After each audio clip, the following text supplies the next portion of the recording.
Então, galera, tudo bom? Hoje nós iremos fazer mais uma revisão de geografia, onde que nós vamos falar do assunto 3, que é a atmosfera e biosfera. Então a gente vai falar do espaço onde que a gente respira e onde que, de certa forma, a gente pisa também, né? Onde que a gente interage aí com a vegetação. A gente já estudou geologia, o relevo, a gente sabe que isso pertence à crosta da Terra, e agora a gente vai falar sobre o que está em cima disso. O que está em cima disso principalmente, claro, a gente tem os corpos de água também, a hidrografia, mas a gente tem a biosfera, a parte viva, que são os vegetais, que são os animais, e temos a camada gasosa que a gente chama de atmosfera. Para resumir, a atmosfera, ela pode ser subdividida em 5 camadas, troposfera, estratosfera, mesosfera, termosfera e exosfera. É que o exosfera, exo significa fora, então nem sempre nas tabelinhas, nas divisões, isso acaba aparecendo, tá? E a termosfera, por exemplo, ela vai até os 600 metros, quilômetros, desculpa, Então, assim, é praticamente impossível representar isso de uma forma proporcional, sendo que a que eu quero falar principalmente é a troposfera. Ela é tão pequenininha comparada com as outras que ela não iria nem aparecer praticamente se a gente fosse fazer toda a linha, certo? Então, troposfera, 80% dos gases da atmosfera estão concentrados nela. A maior parte desses 80% está antes dos 6 km de altura, que é até 6 km de altura que alguém consegue sobreviver mais do que 24 horas respirando. Se você vai lá para o Monte Everest, que está a 8.848 metros, você consegue passar minutos lá, horas, e a chance de morrer é gigante. A maior parte das pessoas que chegam ao topo do Everest morre. Então, assim, morre, todo mundo morre, mas morre em função de ter feito isso, porque o corpo ele realmente começa a morrer a partir dos 5.000 metros. Tu não tem oxigênio suficiente, tu fica respirando daquela forma durante um bom tempo e o teu corpo vai falecendo aos pouquinhos mesmo. Agora tem oxigênio, tem como ter algum tipo de apoio aéreo para resgatar alguém e tal, mas muita gente morre lá todo ano tentando subir. Enfim, então a troposfera tem 80% dos gases da atmosfera, a estratosfera tem 19,9% e todas as outras camadas têm 0,1% da densidade. Tá? Elementos como nitrogênio, oxigênio, hidrogênio, nitrogênio e oxigênio são os principais elementos que a gente tem na atmosfera. Para nós, 21% oxigênio, 21% da atmosfera é oxigênio. E a maior parte disso, obviamente, na troposfera. Outra coisa que depende de oxigênio para funcionar, um avião. Um avião não consegue voar acima de 10, 12 mil metros. Muitas vezes o avião se utiliza a medição em pés, vai ser na faixa dos 30, 33 mil pés. Tá? Então acima disso já começa a faltar oxigênio para combustão, entende? Então ele teria que levar oxigênio ou ter um outro tipo de combustível que não o querosene para conseguir fazer essa combustão. Então tudo que você conhece de fenômeno atmosférico acontece nos primeiros 12 quilômetros da atmosfera. É muito raro uma nuvem, por exemplo, ultrapassar 6 quilômetros de altura. Uma nuvem que passa de 6 km de altura, uma nuvem que vai formar um furacão. Sabe aqueles fins de tarde no verão que dá aquela escuridão 3 horas da tarde que assusta todo mundo? Aquilo é uma cumulonimbus, é uma nuvem pesada, gorda, cheia de água dentro e por isso que ela não deixa passar a luz. Aquilo é uma nuvem que pode chegar talvez a 6, 8 quilômetros. Tá? Então é muito raro a gente formar nuvens dessas dimensões. A maior parte das nuvens está a 1, 2, 3 km de altura no máximo.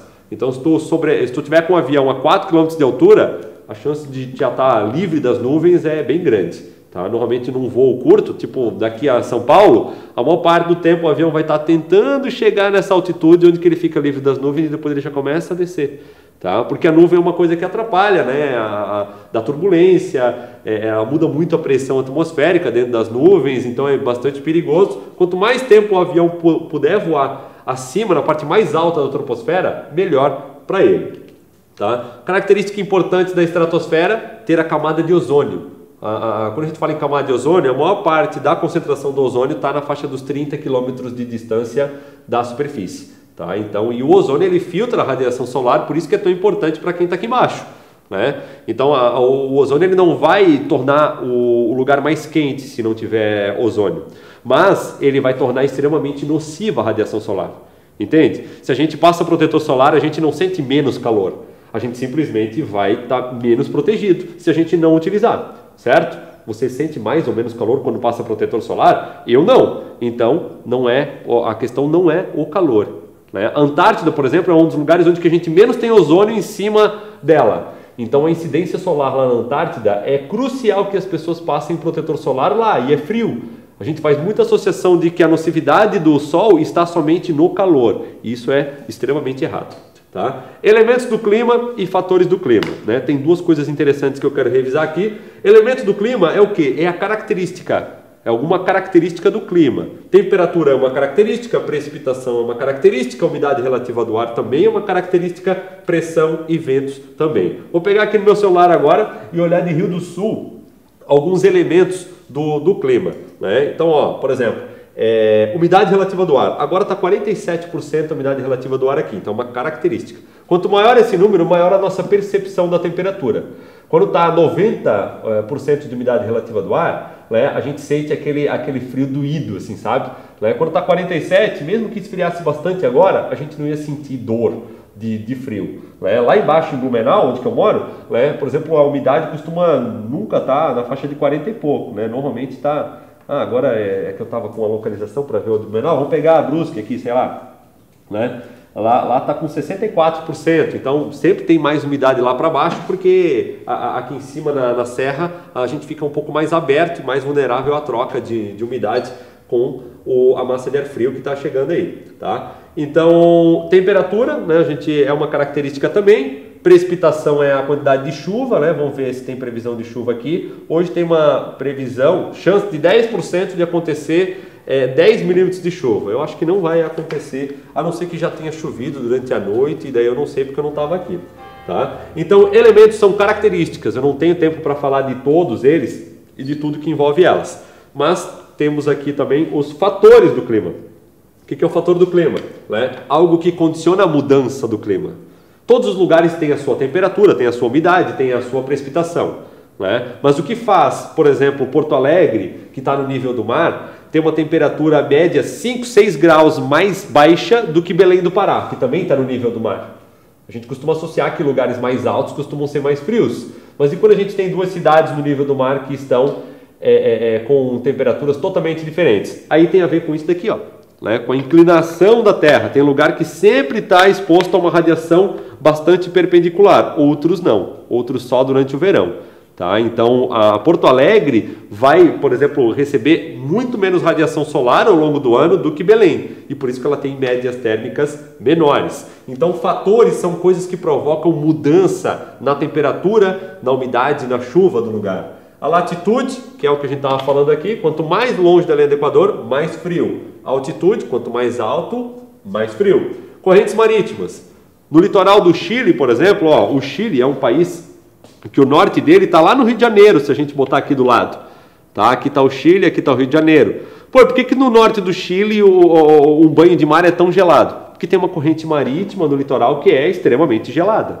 E no norte do Chile nós temos um deserto do lado do mar.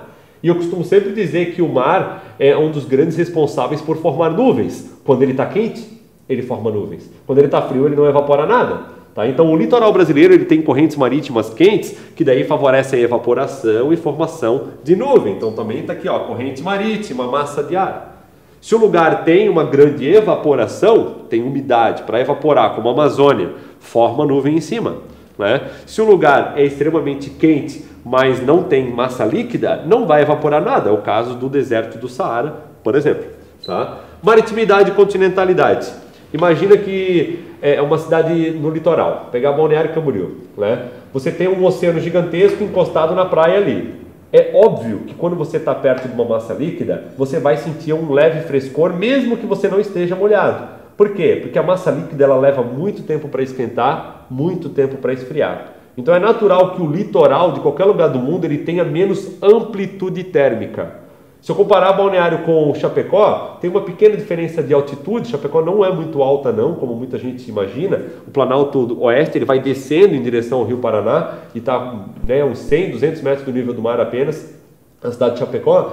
E você vai ver que lá eles têm uma amplitude térmica muito maior. né? O calor pode ser muito absurdo durante o verão e o inverno ele pode ser bastante frio, né? Comparado com o balneário, que vai ter uma oscilação menor em função do contato com a massa líquida. Então a maritimidade ela diminui a amplitude térmica.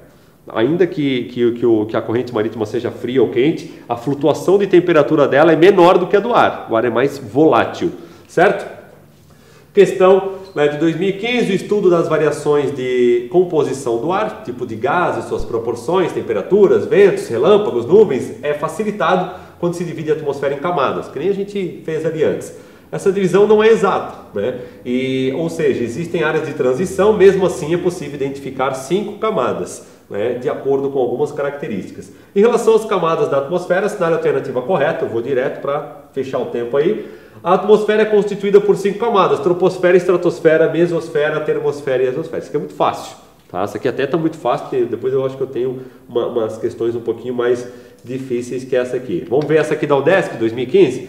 Analise as proposições sobre os fatores do clima. O fator do clima, então, é aquele que provoca mudança, beleza? Não cheguei a falar, obviamente, tudo sobre eles, mas aqui na questão daí a gente já fala um pouco mais. 1. Quanto maior a latitude, menores são as médias térmicas. É o caso de Porto Alegre? Sim, está correto. Tá? 2. Quanto maior a altitude, menor a temperatura. Também está correto. Também chegamos a dar uma revisada disso. 3. As massas de ar são enormes bolsões de ar. Ok? Sempre cuida com as vírgulas, às vezes assim, ó, antes da vírgula tá tudo certo. Pode ter uma palavrinha errada aqui, daí tu às vezes passa batido numa palavra, né? Que se deslocam pela superfície da Terra por diferença de pressão. A diferença de pressão, sim, é um dos principais fatores que vai fazer o fator ser modificado. À medida que elas se deslocam, vão se descaracterizando pela influência de outras massas de ar com as quais trocam calor. Tá? Então, por exemplo, na região equatorial, a gente tem uma produção de uma característica e na medida que a gente afasta da região do Equador, vai perdendo essa característica e já vai pegando um pouco das características do polo. Beleza? Então, tá certo também o que está afirmado aqui na 3. 4. A maior ou menor proximidade das grandes quantidades de água exerce forte influência não só no comportamento da umidade relativa do ar, mas também no da temperatura. Tá? Acabei de explicar sobre a amplitude térmica de maritimidade e continentalidade, também está correto. Gente, né, a gente fez uma revisão bem concentrada, falando só sobre o que é fator e o que é elemento, e a gente já consegue, cada assertiva dessa, a gente conseguiu numa revisão a solução para a resposta. Né? Então é claro que dá para ampliar, a gente tem aulas maiores aí que a gente tem ao longo do ano sobre isso, né? E você pode se aprofundar. O relevo influi na temperatura e na umidade do ar, ao facilitar ou dificultar a circulação de massas de ar. Se a gente tem um planalto logo no litoral, a gente impede às vezes a entrada de umidade e sim, o interior vai ficar desértico. Tá? Biomas do Brasil. Biomas e domínios morfoclimáticos. Esses dois mapas é bom tu ter ele memorizado. Eu acredito muito na memória fotográfica dos alunos, então eu sempre que eu dou uma aula, eu gosto de mostrar alguma coisa, porque eu sei que talvez o cara não lembre de 10% do que eu vou falar. Mas a memória visual a gente acaba tendo, né? Então, às vezes, acaba até absorvendo mais pela memória visual, fotográfica, do que pela memória auditiva. Isso vai de cada um, alguns memorizam mais de um jeito, outros do outro. Então aqui a gente tem um mapa oficial do IBGE, Mata Atlântica, Bioma Pampa, Cerrado, Caatinga, Pantanal, Amazônia. Esse é a classificação do IBGE, oficial. Tá? Essa aqui é a classificação que mais aparece em provas de vestibular, né? Porque tecnicamente essa está mais correta. Tá, mas por que o governo não utiliza essa? Porque essa daqui, por exemplo, ela considera que um bioma ele tem uma faixa de transição com o outro. E para você criar uma lei para dizer que tem que conservar aquele bioma, etc e tal, é mais fácil com esse mapa aqui. Se tu tem uma propriedade aqui e tu tem que fazer uma reparação, é cerrado que tu vai plantar. E ponto final. Se tu tá dentro desse mapa aqui, o que acontece? Parece que tu tem que plantar um pouco de caatinga, um pouco de cerrado, um pouco de Mata Atlântica. Não serve. Para legislação, então, eles utilizam mais o mapa do IBGE e os técnicos, né, a ciência de um modo geral, utiliza mais esse mapa daqui. Tá? E olha que curioso, esse mapa daqui considera que o Pantanal é uma transição, né? Então, quando tu escuta falar Pantanal, está queimando Pantanal, né, é classificação do IBGE. Né? E é a nomenclatura que a gente mais está habituado a ouvir mesmo. Né? São pequenas as diferenças desses dois mapas. Quer ver? O Pantanal não existe nesse. Né? O Mata Atlântica, o bioma Mata Atlântica, ele vira mares de morros, mares, porque tem um mar próximo, morro, porque também tem morro, né? E aqui em cima a gente tem araucária. Então o Absaber achou melhor separar uma coisa da outra nesse sentido. O Pampa muda para pradaria, nome praticamente sinônimo, Pampa, pradaria, campos, né? Tudo da mesma família ali. Caatinga está com o mesmo nome, Cerrado também, Amazônico também. Então, principal diferença, esse aqui tem faixas de transição. E na prática elas realmente existem. Tá? E a Mata Atlântica vira mares de morros. Quantas vezes tu escutou mares de morros? Só na aula. Né? Só na aula praticamente tu vai ouvir essa nomenclatura, mas é o que mais aparece nas questões. Aqui temos uma questão da Federal do Rio Grande do Sul. Gostei de botar a questão da Federal do Rio Grande do Sul nessas revisões, hein? Foi sem querer. Tá? O mapa abaixo representa os estudos realizados pelo geógrafo brasileiro Aziz Absaber sobre os domínios morfoclimáticos do Brasil que resultam da interação entre relevo, clima e vegetação. Tá? Então, ó, 1, mares de morro, 2, cerrado, 4, transição, 3, araucária. É isso que aparentemente precisava ali, certo? Considere as seguintes afirmações a respeito dos domínios morfoclimáticos e a respectiva localização do mapa, tá? O que eu tenho aqui? Vou direto para a correta, que eu acho que eu estou me alongando bastante aí. Será que eu tenho tempo suficiente? 2. O domínio do cerrado, 2. No mapa, a vegetação tem sido intensamente alterada para dar lugar às áreas de pastagens e para a instalação de lavouras, sobretudo o cultivo de soja. Assunto muito martelado em aulas de espaço rural, muito martelado na questão ambiental. É um assunto muito trabalhado em qualquer aula de geografia ao longo do ensino médio aí. Tá? Então a 2 está correta. 4. Faixa de transição, 4 no mapa, áreas intermediárias que possuem características ambientais de 2 ou mais domínios, como é o caso do Pantanal Mato Grossense. Vamos ver o que tinha errado, vamos ver se dá tempo. O domínio da Caatinga, 1, já está errado de cara. 1 é mares de morro. 3, araucária, número 3, aí provavelmente está falando de alguma outra coisa que está errada. Tá? Estruturas dobradas, alguma coisa assim. Era isso, Obrigado pela atenção. Até semana que vem, outra aula, outro assunto. Valeu!